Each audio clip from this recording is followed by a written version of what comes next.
Have you noticed how hard it's become to finish a book? How nearly impossible it is to watch a whole film without picking up your phone halfway through? Or to sit for 5 minutes with no screen at all, without that strange discomfort in your hand? Pay attention to something. This didn't happen by accident. It wasn't a flaw in you. It wasn't a lack of discipline. It wasn't age creeping in. With every tap, every notification, every video that appears in front of you on its own, your attention is being trained. And I chose that word on purpose. Trained, the same way you train an animal, with reward and repetition. Except here, the test subject is your brain, and it doesn't even know it's being trained. And if you're young, or if you have a young child, this is even more serious, and I'm going to explain exactly why. But first I need to warn you about something. Honestly, the end of this video is going to hurt. It isn't one of those pointless hurts. It's the kind that saves. Because at some point here, you're going to stop looking at other people, and you'll have to look inward, and it won't be comfortable. If this matters to you, if you want to understand what's being done to your mind and to the minds of the people you love, stay with me until the end. But before I take you into this, I want to ask you for something. And it's going to sting a little right away, but it's the most honest exercise you'll do today. Think of something you love doing and that you simply stopped doing over the past few years. Not because you decided to stop, pay close attention to that, but because it faded on its own, without you noticing, until one day you looked up and couldn't remember the last time. It could be reading a book cover to cover. It could be playing an instrument that's now gathering dust in a corner. It could be drawing, writing, cooking without hurry. It could be one of those long couch conversations with someone, the kind that ran for hours with nobody checking the clock. It could be simply looking out the window, doing nothing. Write that in the comments now, before you continue. Just one thing, the first that came to mind, because the first one is usually the true one. And now the most important part of this request. After you write, scroll through the comments, find someone who lost exactly the same thing you did, and write to that person just this: I lost that too. Let's get it back. Because there's something these companies are counting on, that you'll believe the problem is only yours, that you're the one with no focus, that you're the lazy one. And the moment you see 200 people saying they lost exactly the same thing you did, it stops being a personal failing and becomes what it always was, a project that worked. Now let me tell you where everything we're going to discuss today comes from. Because the most important piece of this story was written almost 100 years ago, before the internet existed, before phones existed, before any of these apps existed. In 1932, a writer named Aldous Huxley published a book called Brave New World, and in it he made a warning almost nobody wanted to hear at the time. Back then, everyone feared something else. They feared the government that burns books, the state that bans ideas, the dictator who silences people by force. And Huxley looked at that and said the real danger was another one, far more silent and far more efficient. The danger to him was a society so entertained, so distracted, and so satisfied with immediate pleasures that it would lose on its own, with nobody forcing it, all interest in anything that requires effort. Notice the cruel subtlety of that. Nobody would need to ban reading, because simply nobody would want to read anymore. And there's a line that captures this contrast in a way that gives you chills. While Orwell feared those who would burn books, Huxley feared there would be no one left interested in reading them. And now I ask you, looking around, which of the two got it right? In Huxley's book, there's a drug called soma, and it's the centerpiece of that society's entire system of control. But notice the brilliant detail. Soma isn't a drug of torture. It isn't used as punishment. It's handed out free, and people take it voluntarily, with pleasure, every day. It makes everyone docile, satisfied, smiling, with no desire whatsoever to question anything. Nobody needs to be imprisoned because nobody wants to rebel. Nobody needs to be censored because nobody is paying attention. And the most frightening part of all, in that society, nobody feels oppressed. Everyone feels happy. Now I want you to look at your hand, or at wherever your phone is right now, probably less than a meter away from you. Today's soma isn't a pill, isn't an injection, isn't anything you buy at a pharmacy. It's a pane of glass that glows, and that you carry attached to your body 16 hours a day. And it does exactly what Huxley described. It keeps you satisfied enough not to make trouble, distracted enough not to notice, and entertained enough never to ask what's being done with your time. And look how the mechanism is more efficient than any censorship ever invented. A government that bans an idea ends up giving it importance. Have you noticed that? Banning a book is the best advertising a book can get, because it creates curiosity, creates resistance, creates martyrs. Huxley understood there's a far better way to kill a dangerous idea. You don't ban it, you bury it. You dump on top of it such a gigantic mountain of irrelevant content that it simply disappears into the trash. Nobody needs to hide the truth. It's enough to surround it with so much nonsense that nobody can find it. And that's exactly what happens every day. Information that decides the direction of your life, your country, your money, passes unnoticed amid 30-second videos, fights between people you'll never meet, and images you forget 2 minutes later. Nothing is censored. Everything is available. And that's precisely why nothing is found. Modern censorship doesn't remove information from circulation. It drowns the important information in an ocean of irrelevance. And the beautiful part, from the point of view of whoever designed this, is that you collaborate for free. And here, I need to dismantle a defense that may already have appeared in your head while I talk, because it appears in almost everyone. It's that little voice saying, calm down, you're exaggerating, technology is just a tool, the problem is how you use it. And I partly agree, but that sentence hides something important. A hammer is a neutral tool, that's true. It wasn't designed by a team of 100 engineers and psychologists with the specific goal of making you use it as many hours per day as possible. The hammer doesn't send you notifications. The hammer doesn't study your behavior to find out what time you're most vulnerable. The hammer doesn't change shape every week to hold you longer. So notice the enormous difference. These platforms aren't neutral tools you use. They're designed systems that use you back. And their measure of success isn't your satisfaction, isn't your learning, isn't your happiness. The measure is screen time. Simple as that. If you leave unhappier but stayed 3 hours, that was an absolute success. And to understand why this system works so well, we need to look inside the brain it targets first. And look at this revealing sign, because it's the kind of thing that changes the whole conversation. The owners and executives of these companies, the very people who design these apps, are known for strictly limiting screens for their own children at home. Many enroll their kids in schools where there's practically no screen until adolescence. Schools that bet on wood, paper, chalk, and hands-on work.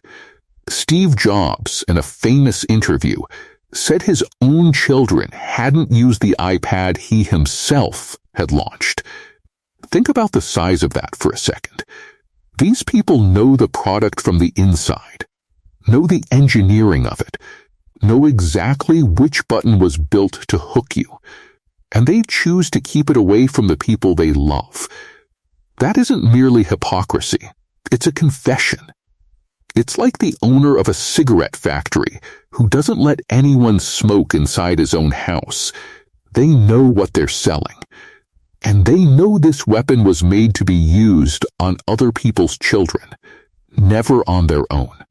And if you want to understand why this weapon is so devastating precisely with young people, you need to know something about their brains that almost nobody tells you. Your brain doesn't finish forming at 18, as many people think.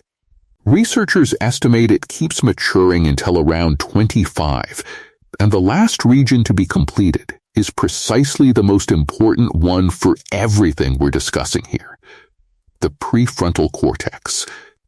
It's the part responsible for self-control, for long-term planning, for the ability to say no to an immediate pleasure in the name of something greater further ahead. In other words, the area of the brain that would serve to resist the phone is exactly the last to be ready.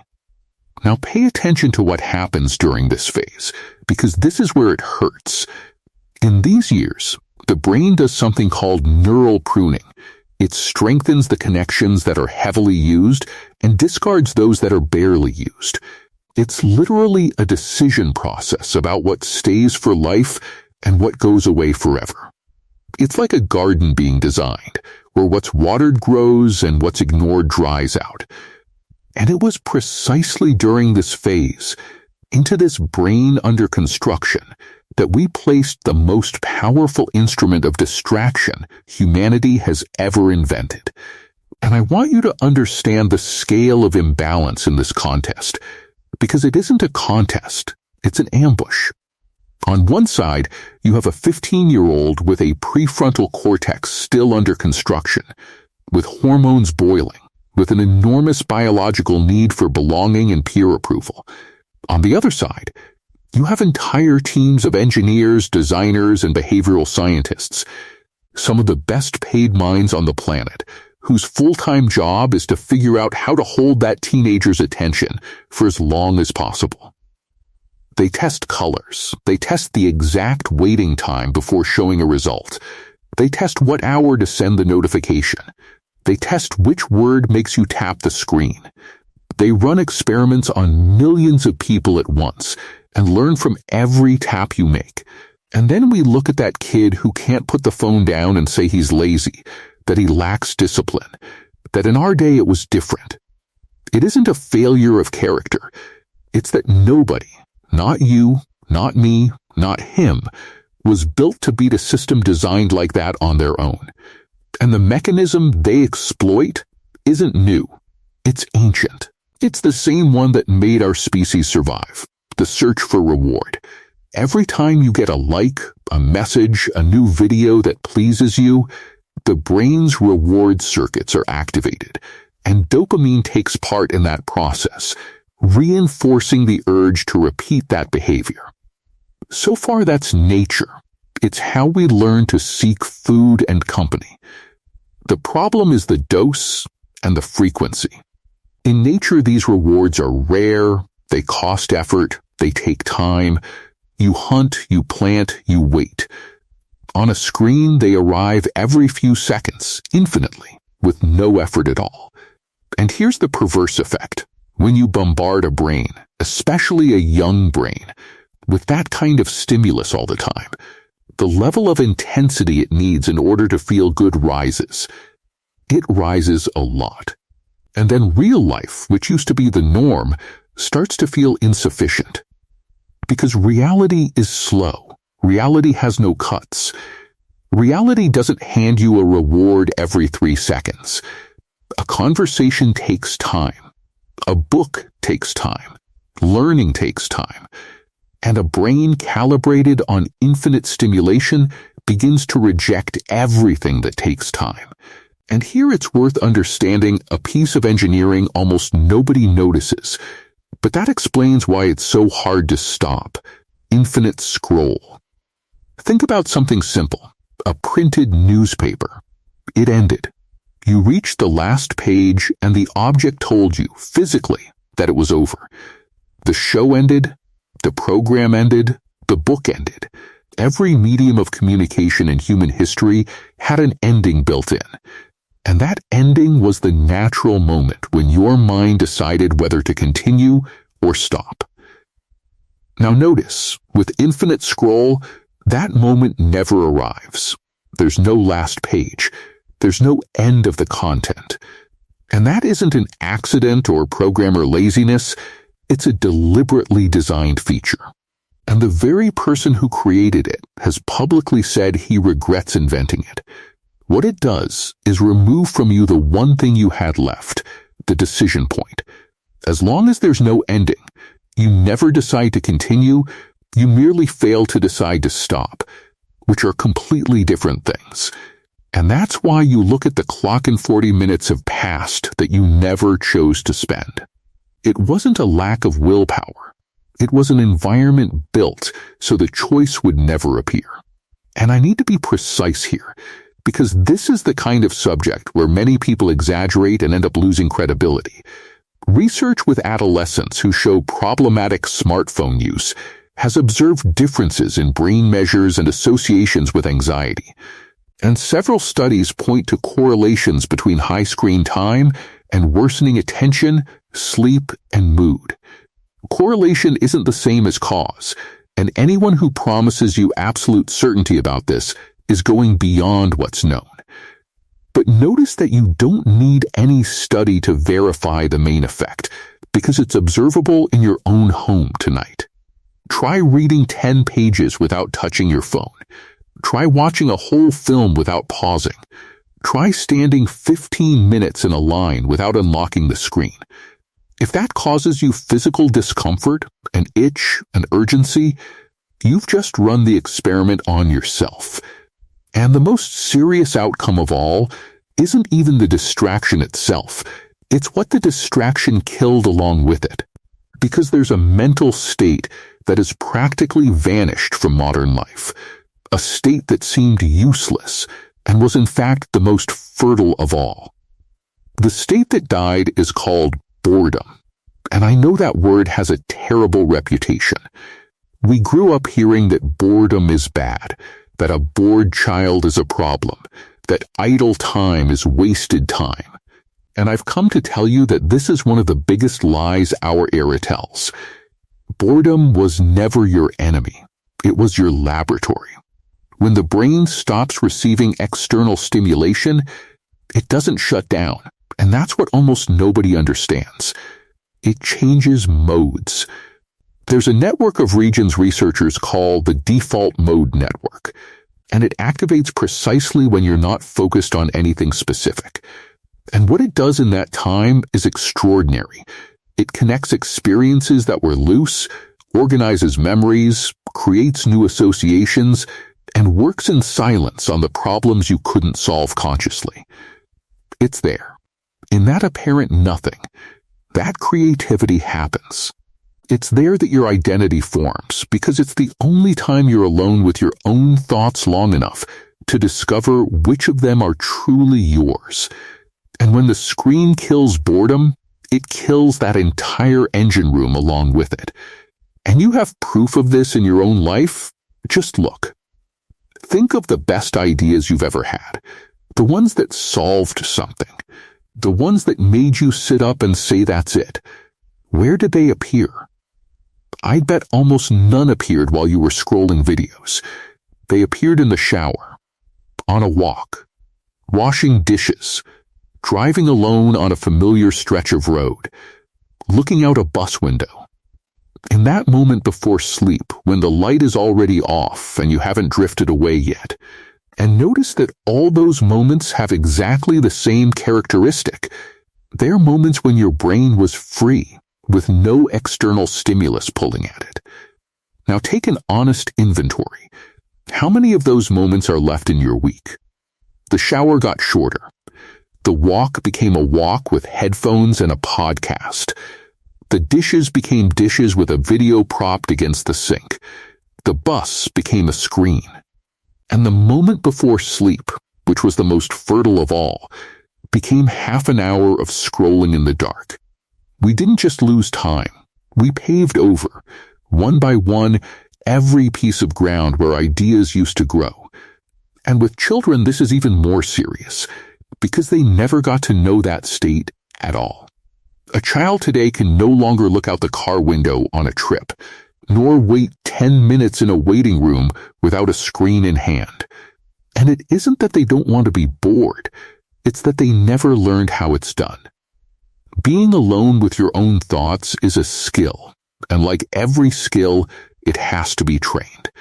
It's built in small moments of nothing, repeated throughout childhood, and that's exactly what we eliminated from their lives with the best of intentions. And then, what was predictable happens. They feel empty without stimulation. That emptiness bothers them, causes distress, feels wrong. But that emptiness, however strange it may sound to say it, is exactly what they need to feel in order to grow. It's there that imagination learns to fill the space on its own. It's there that a child invents a game out of nothing, talks to a toy, creates an entire world in their head.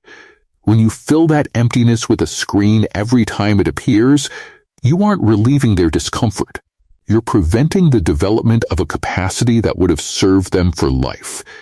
And if you've ever tried to take a tablet out of a child's hands, you know exactly what I'm talking about. And you know that isn't an ordinary tantrum.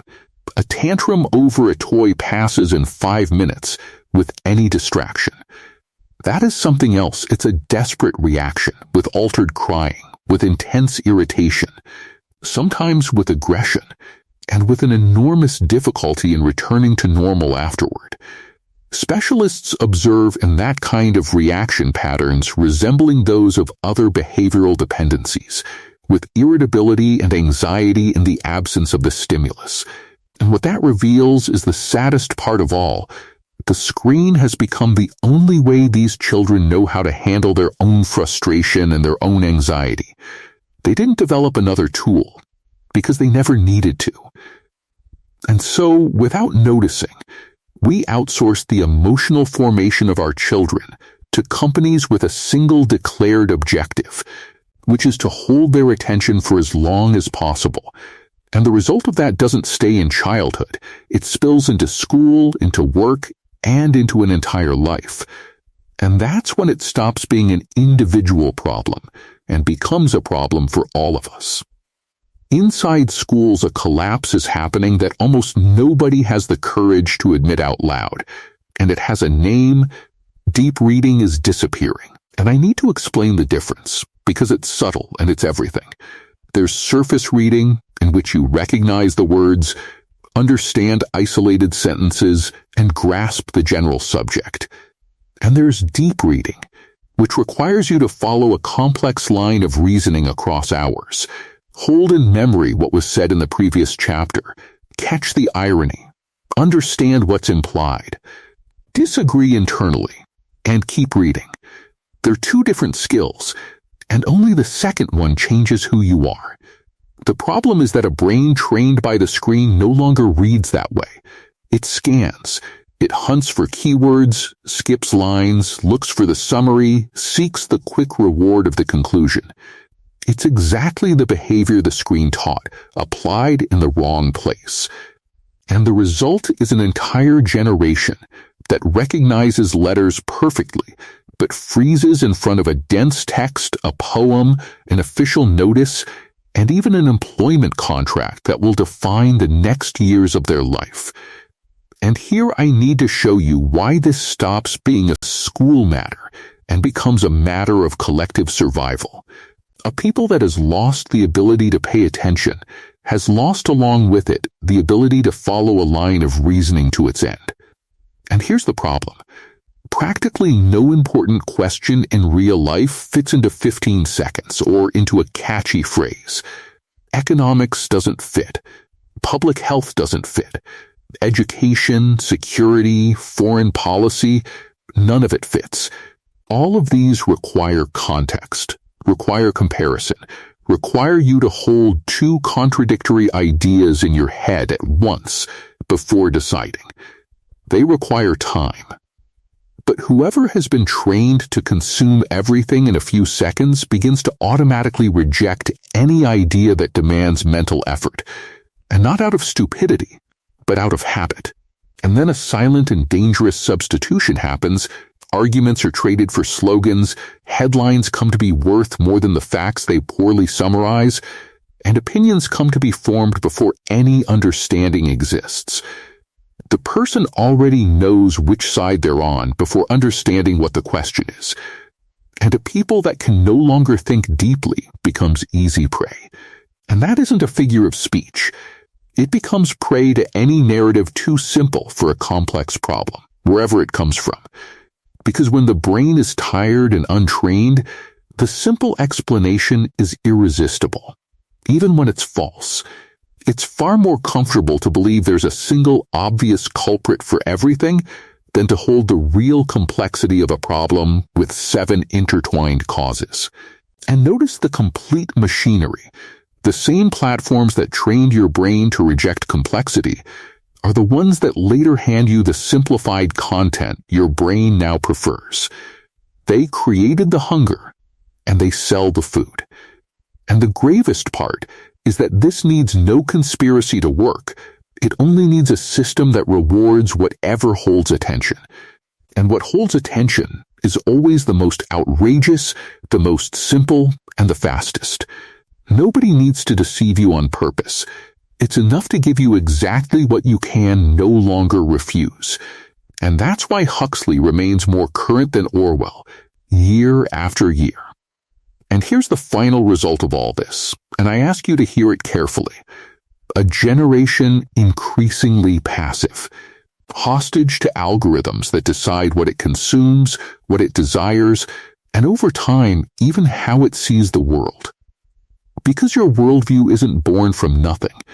It's built from the succession of things that pass before your eyes every day. And if that succession is chosen by a system whose objective is to keep you looking, then that system has an influence over you no government ever dreamed of having. It's a control that doesn't present itself as control. It presents itself as connection, as entertainment, as a free service. And that's precisely why nobody rebels. There's nothing visible to rebel against. But if this video spoke only about young people, if it ended here pointing a finger at the new generation and at other people's children, it would be cowardice. And I'm not going to do that to you. Because now comes the most uncomfortable moment of this conversation. The one I promised at the beginning, and it's time to turn the mirror around. Stay with me, because what comes next isn't about them. The problem is us. Us, the adults. It was we who built this prison with our own hands, and we keep living inside it while lecturing those born after us. Let me be very specific, because generalities don't bother anyone. Most of us are as dependent as the children we're trying to raise. We ask the new generation to put down the phone at dinner, and we ourselves can't get through 10 minutes at the table without peeking at a notification, convinced that one was important. And look, almost nothing on your phone is worth more than the person sitting in front of you. Almost nothing. Now come with me to a question I want you to answer without any filter, with the honesty we only have when nobody's watching. How many times have you felt your phone vibrate in your pocket when it wasn't even on you? That has a name, and it's a clear sign of how your nervous system has been reprogrammed. And another one, how many times have you cut off a real conversation with someone who loves you to open a screen that was only going to show you an ad or a fight between people you'll never meet? We let this invade even the most sacred moments that existed. And I call them sacred without any exaggeration, because they were the moments that held everything together. Family dinner, which was the only hour of the day when everyone caught up on each other's lives. A child's bedtime, which was when they told you what had really happened in their day. The conversation after Sunday lunch. The car in silence with someone beside you. All of it has been occupied. We killed eye-to-eye conversation, and we killed along with it something even rarer, which is presence. Because presence isn't being in the same room. Presence is being whole in that room. And today we're there physically, the body seated at the table, but with our heads scattered into 1,000 little pieces of information that mean absolutely nothing, and that you won't remember tomorrow. The people around you feel that, especially children, who are experts at noticing when someone is faking attention. They don't have words to name it, but they feel it. And they learn. They learn that this is how you live with others. And there's a second layer to this, deeper, that explains why it's so hard to let go. The industry discovered how to exploit a need that's biological in us, the search for approval. We're a species that survived in groups, and being rejected by the group meant death for thousands of generations. So the human brain treats approval as a matter of survival, and that's why a like affects you so much, even when you rationally know it means nothing. And then what may be the greatest perversion of all happened, the number became the ruler that measures your worth. We turned our own lives into a shop window and, without noticing, stopped living the experience in order to live the proof that it happened. Notice how serious that is. If there's no photo, it feels like it didn't count. If nobody reacts, the pleasure disappears, or worse, turns into frustration. You stopped being the main character of your own story and became an unpaid content producer for companies that sell your attention to the highest bidder. We rented out our own brains for crumbs of social approval, and most of us never even noticed we'd signed the contract. And there's an outcome to this story that's the cruelest of all, because it's the exact opposite of what was promised. We live in the most connected period in human history, with the real possibility of speaking to anyone on the planet in seconds. And at the same time, we're living through an epidemic of loneliness that alarms the people who study it. It looks like a contradiction, but it isn't, and the explanation is simple once you look closely. Real connection requires 3 things the screen doesn't deliver: time, vulnerability, and physical presence. It requires you to be with someone without producing anything, requires you to show the unedited part of yourself, requires bodies in the same space. And what the screen offers instead is a miniature version of that, with quick exchanges, likes, one-line messages, an emoji in place of an emotion. It's like eating without being nourished. You feel full and remain malnourished. And the most perverse part is that this sense of having interacted all day removes the urgency of seeking real contact, because part of your brain registers that you already socialized today. And so you close the day with 300 interactions and not a single conversation. And there's another open wound, especially among the young.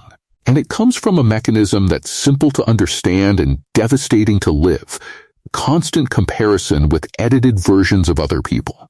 Notice the absurd imbalance of that comparison. You compare the backstage of your life, with all its flaws, the bad morning, the insecurity, the overdue bill, with the carefully selected and filtered best moments of 1,000 different people. It isn't a comparison between 2 lives. It's your entire life against a highlight reel of thousands of lives. Nobody survives that intact. And that's why studies have been associating high time on social platforms with increased anxiety, depressive symptoms, and dissatisfaction with one's own body, especially among adolescents. And notice the trap is even finer than it seems. This system wasn't built to make you feel satisfied, because a satisfied person closes the app. It was built to make you feel something is missing, because whoever feels a lack keeps scrolling, looking for the next dose. Dissatisfaction isn't a side effect of the product. In many senses, it is the product working. Stop with me for a second here, because this part we've just discussed almost nobody has the courage to say out loud. And I'm certain there's someone in your life who needs to hear it today. Think of that person now. It could be that friend you see disappearing into their phone without noticing. It could be your brother who only talks to his kids with the phone in his hand. It could be you, 2 years from now, if nothing changes. Send this video to them now, before you continue. And I ask that for a very concrete reason. These platforms count on our silence. They count on nobody talking about this openly, on each of us believing the problem is individual, that it's your own lack of willpower. The moment the conversation happens, and two people admit to each other that they've lost control, the spell weakens. Besides, something happens to whoever sends it. When you send these words to someone, you're declaring to yourself that you believe them, and it becomes much harder to keep doing exactly what you just criticized. So how do we reverse this before it's too late? And I have to start with a hard truth. The change is unlikely to begin at these companies. They have no incentive for it, because their business model is your attention. Expecting them to correct themselves is expecting someone to destroy their own source of income out of kindness. So the change begins in how each of us uses it, every day. And it begins with an honest diagnosis. Here's the simplest test there is, and it's brutal. If you can't leave the house for an hour-long walk without your phone in your pocket, you aren't in control.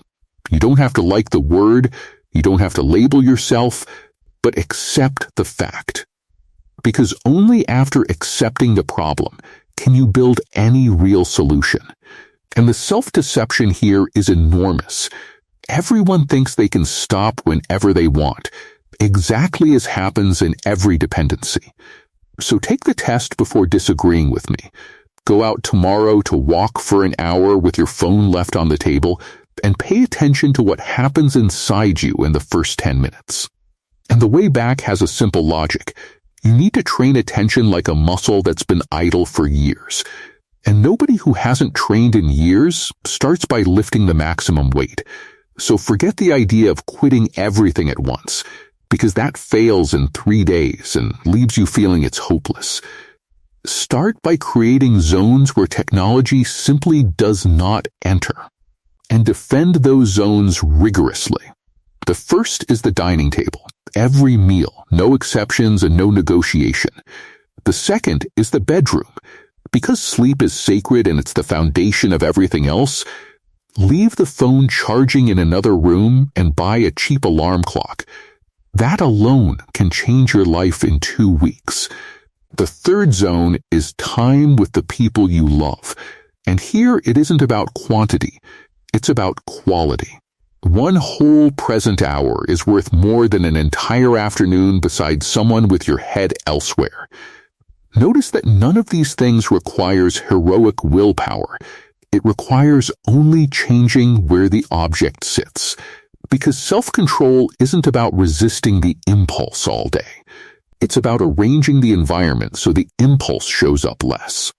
And there's a second part, which is where things truly rebuild themselves.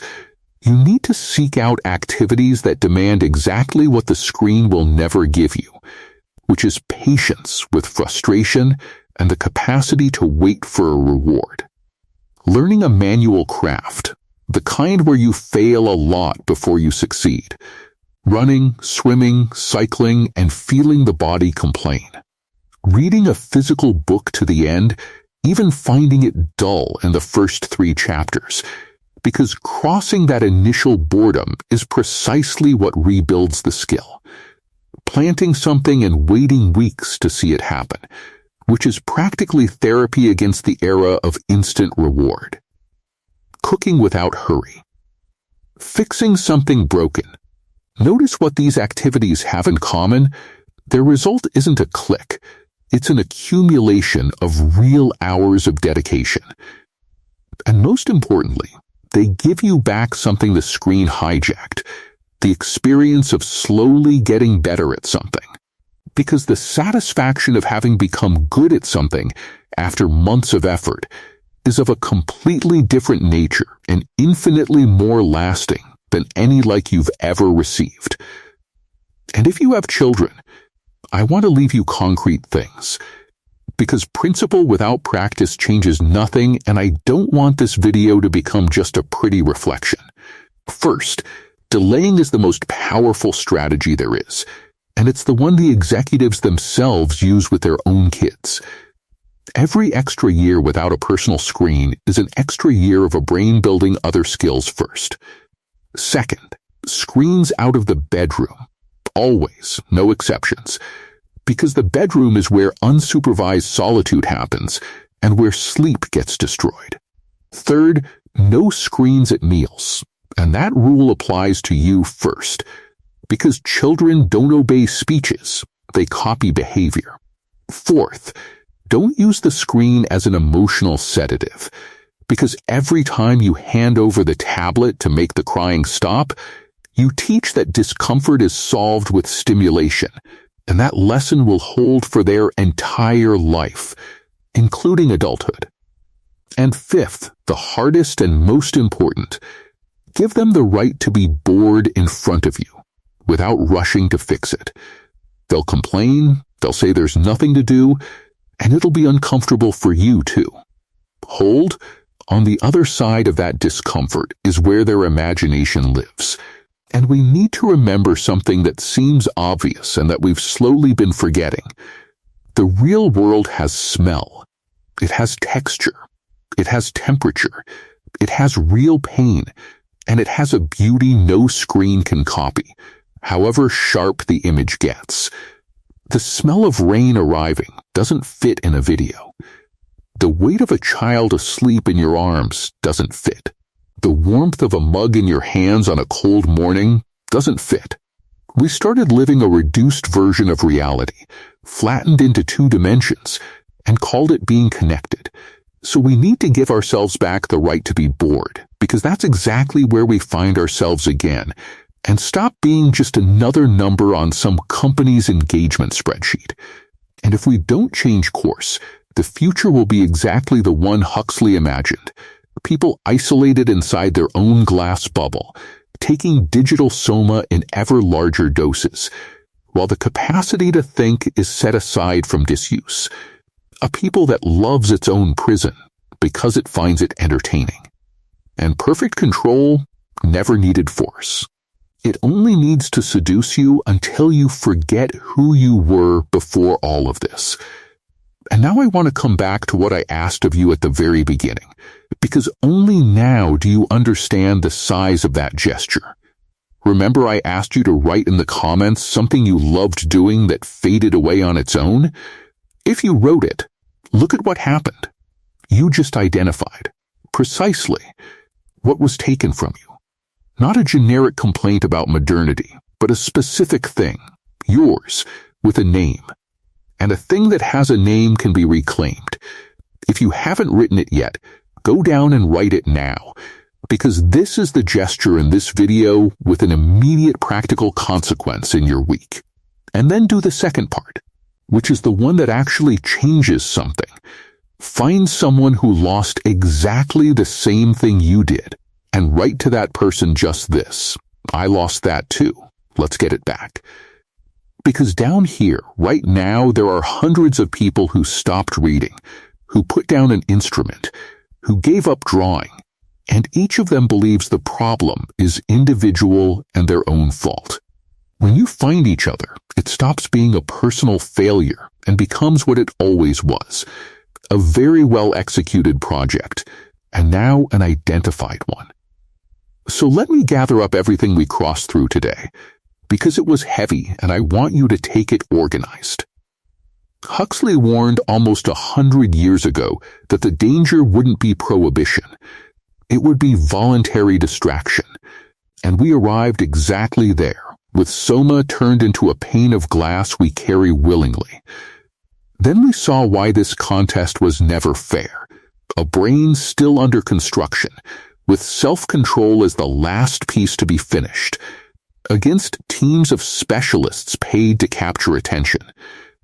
We saw that boredom, which we learned to hate, was in fact the laboratory where ideas were born and identity was formed, and that the screen eliminated it. We saw deep reading disappearing, and the effect of that not staying in schools but reaching the capacity of an entire people to follow reasoning to its end. Then we turned the mirror around and admitted the problem isn't only the young, it's us, the adults, lecturing with a phone in hand. And we ended with the way back: screen-free zones, slow reward activities, and the right to be bored again. And if you take a single idea from this video, let it be this: attention is the most valuable resource you have. It isn't money, it isn't time in the abstract, it's attention. Because it's literally what your life is made of. Your life is the sum of what you paid attention to. Your memories are made of the moments in which you were present, not of the ones you crossed while looking elsewhere. So every second you hand over feeding an algorithm is a second that doesn't come back, and doesn't become any memory, and doesn't become any relationship, and doesn't become any achievement. And that's why regaining control over where your attention goes is, today, the strongest act of rebellion there is. That isn't rhetorical exaggeration. Notice the logic from the other side. These platforms need you to keep looking, because someone who thinks with their own head, who has control over themselves, and who doesn't depend on approval, is much harder to manipulate and to sell to. An attentive person is a terrible product, and that's exactly what I want you to go back to being: a person and not a product. So to close, 3 quick things, and each one is part of what you learned here. First, if you haven't written it yet, go down and write in the comments what you loved doing and lost, and reply to someone who lost the same thing with those words: "I lost that too. Let's get it back." That isn't engagement. It's the only part of this video that can become real action in your week. Second, share these words with the person you thought of, especially if it's someone raising a child right now, because this conversation arriving at the right moment changes the course of an entire childhood. And third, if this video made sense to you, leave your like and subscribe, because that's how it escapes the very system we just discussed and reaches whoever needs it. And before you go, don't close it yet. The videos appearing on your screen now continue this conversation. And take this with you. At the exact moment you look away from the screen, you go back to choosing where your attention goes. The moment you switch off, you go back to inhabiting reality. And it's there, and only there, that you create memories, relationships, and achievements no screen can replace. Don't be a happy slave. Be a free person. From now on, the choice is yours again.